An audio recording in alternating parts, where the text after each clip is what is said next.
Τι είναι αυτό? Ένα σφουργίτη.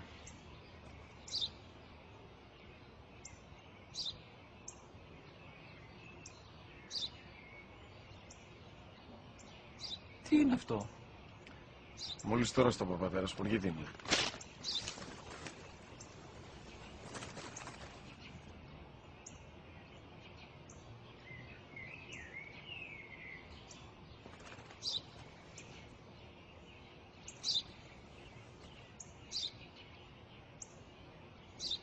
Τι είναι αυτό? Ένα σπουργίτη είναι, πατέρα. Ένα σπουργίτη. Σπου-γι-τι.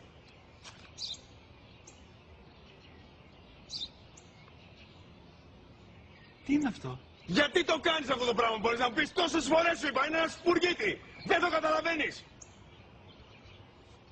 Πού πας?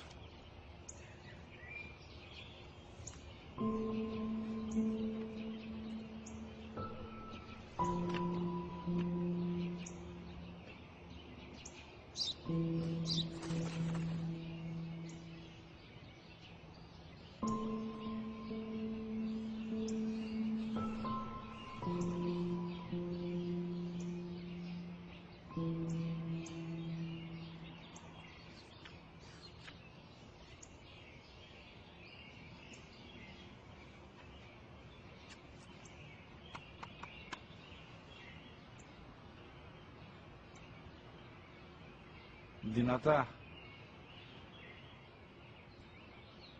Σήμερα ο μικρός μου γιος που πριν λίγες μέρες έκλεισε τα 3 καθόταν μαζί μου έξω στο πάρκο όταν ένας σπουργίτη ήρθε και κάθισε απέναντί μας.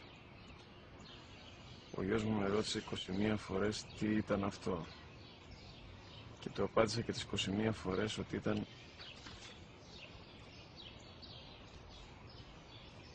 ένα σπουργίτη.